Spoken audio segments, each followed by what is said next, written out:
Hola portaleros, muy buenas noches y bienvenidos a un capítulo más de Portal Mental. En esta entrega hablaremos sobre los 9 asesinos seriales más tenebrosos de la historia mexicana. Haremos un repaso por la historia de hombres y mujeres impulsados por una cruel pulsión de muerte.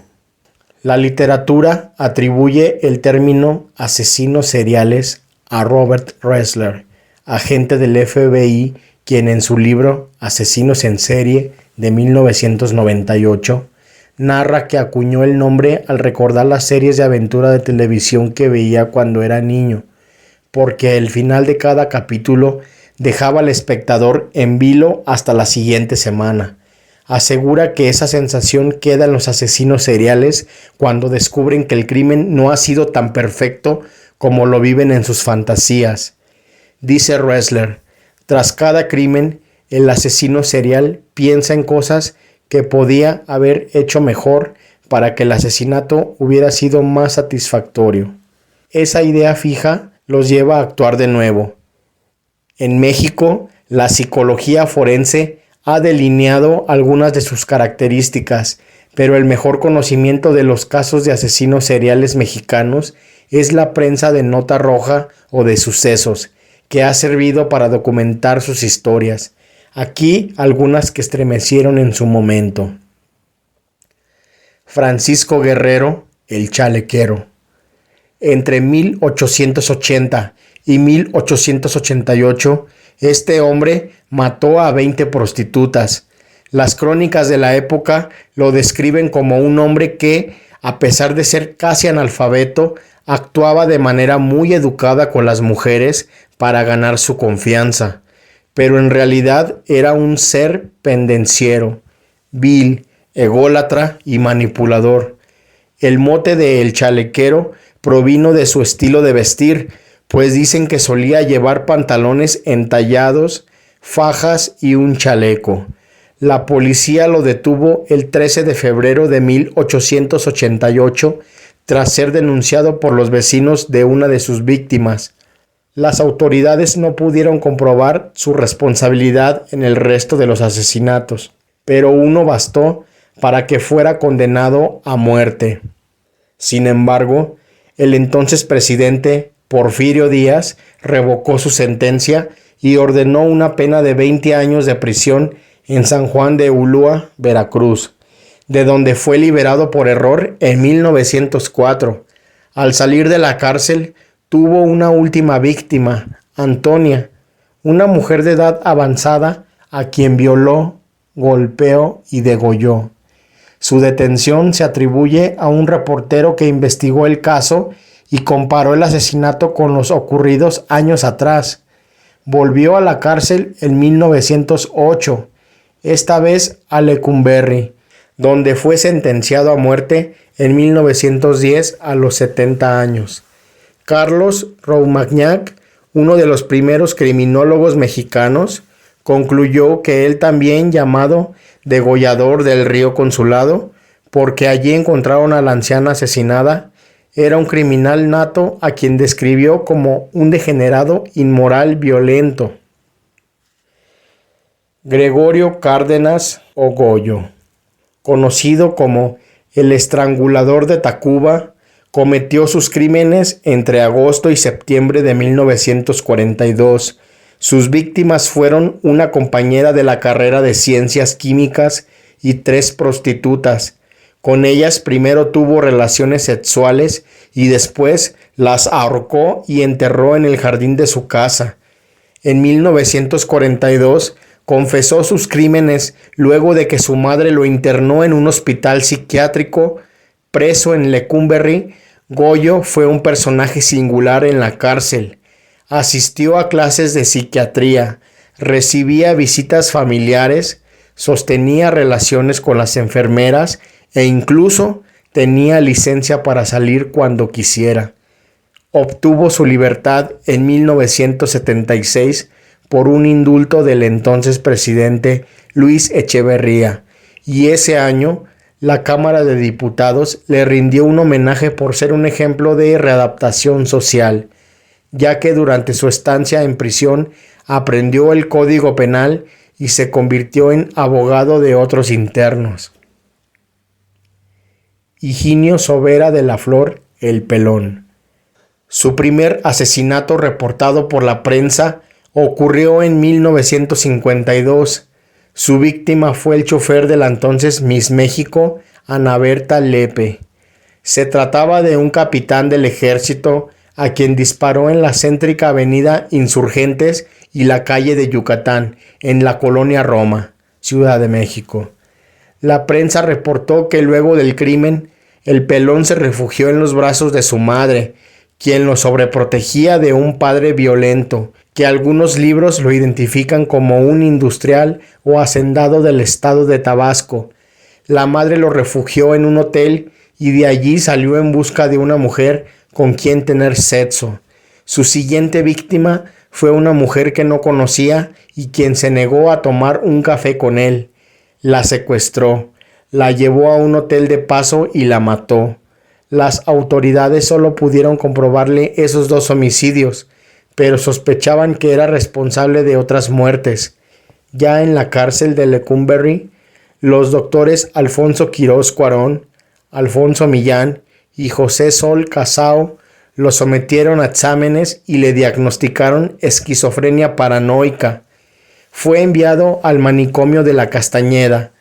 Allí lo llamaron el psicótico muralista, porque con su propio excremento pintaba murales en las paredes. Al obtener su libertad, muchos años después, corrió la leyenda de que se le veía deambular por el bosque de Chapultepec, tirando migajas de pan a los animales. Macario Alcalá Canchola, el Jack mexicano. A este hombre solo pudieron comprobarle el asesinato de 2 prostitutas, pero siempre hubo la sospecha de que mató a 12 más, por lo menos. Sus crímenes ocurrieron en la década de los 60, en la Ciudad de México, y la prensa lo llamó el Jack mexicano, porque él mismo se identificó así durante su juicio. Procedía de una familia de escasos recursos. Cuando mucho cursó la educación básica y su vida estuvo marcada por un fracaso. Durante un tiempo fue miembro de infantería de la Guardia Presidencial, pero fue despedido por su incompetencia e indisciplina. Después quiso dedicarse al boxeo, pero jamás logró destacar. Luego entró a trabajar como policía preventivo, bajo el nombre falso de Fernando Ramírez Luna, pero también fue despedido tras ser acusado y hallado culpable de los cargos de abuso de autoridad y uso excesivo de la fuerza durante un arresto. Estuvo casado y tuvo varios hijos. Durante las investigaciones de los homicidios y el posterior juicio, su esposa declaró que Macario se siente superior a todo aquel que lo rodea. Fue detenido por el crimen de una mujer de nombre Julia, quien fue hallada muerta en un hotel en septiembre de 1962. En el espejo, Macario dejó un recado escrito con lápiz labial que decía: Jack mexicano, reto a Cueto, el entonces jefe de la policía. Ese mismo mes fue detenido y llevado a prisión, condenado a una pena de 60 años.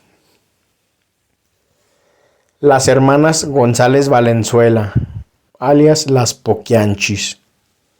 Así fueron conocidas las hermanas González Valenzuela: María Luisa, Delfina, María de Jesús y Carmen, a quienes atribuyeron el asesinato de al menos 150 personas, la mayoría prostitutas que trabajaban en sus burdeles. Las autoridades presumieron que a muchas de sus víctimas las enterraron vivas. Eran originarias de El Salto, Jalisco, y durante su infancia fueron víctimas de violencia familiar. Para huir del maltrato de su padre, Carmen se fugó con su novio cuando era un adolescente, pero su padre la encontró y la encarceló en la prisión municipal. Las hermanas trabajaban como obreras en una fábrica textil, donde recibían sueldos miserables.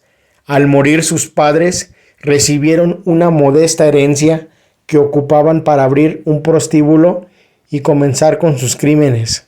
Ganaron fama por su bar en San Francisco del Rincón, Guanajuato, donde las llamaron las Poquianchis. Reclutaban mujeres con engaños y las obligaban a dar sexo servicio. El 6 de enero de 1964 fueron detenidas después de que una de sus víctimas escapó y las denunció. Las autoridades encontraron un pequeño cementerio con restos humanos de sus víctimas. Su historia inspiró a Jorge Ibargüengoitia para escribir su novela Las Muertas, que sirvió de guión para una película del mismo nombre dirigida por Felipe Casals. Juana Barraza Samperio, la Mataviejitas. Como luchadora se llamaba la Dama del Silencio. Esta mujer fue hallada responsable de al menos 12 robos y 16 asesinatos de personas de la tercera edad, cometidos entre 1990 y 2006 en la Ciudad de México.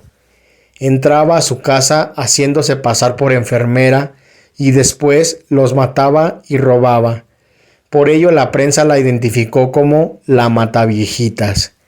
Fue sentenciada a 759 años de cárcel y sigue presa en el penal de Santa Marta, donde ha reclamado su inocencia en distintas entrevistas con la prensa.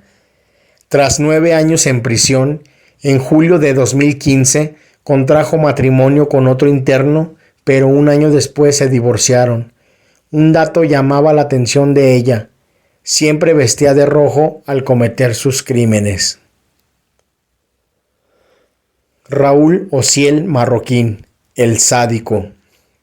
Secuestraba a sus víctimas, todos homosexuales, a quienes ahorcaba, descuartizaba y colocaba su cuerpo en maletas que abandonaba en las inmediaciones del metro Chabacano y la colonia Asturias, en la Ciudad de México.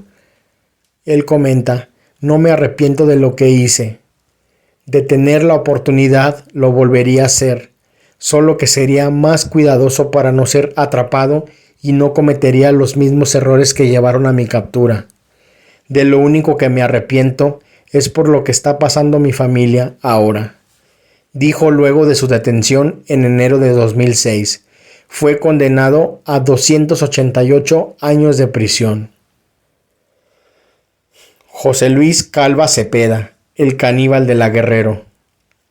Las autoridades lo señalaron como responsable de 3 homicidios de mujeres, su pareja, una exnovia y una prostituta. Pero no solo eso, comprobaron que se comía partes de sus cuerpos y por eso lo llamaron el caníbal de la Guerrero, porque vivía y operaba en esa colonia del centro de la Ciudad de México. Fue detenido el 8 de octubre de 2007 y murió el 11 de diciembre de ese mismo año tras suicidarse en una celda de la cárcel con un cinturón. Y bien, portaleros, espero que les haya agradado esta entrega. No olviden suscribirse, compartir y no se pierdan los siguientes episodios que les aseguro serán espeluznantes. Hasta la próxima.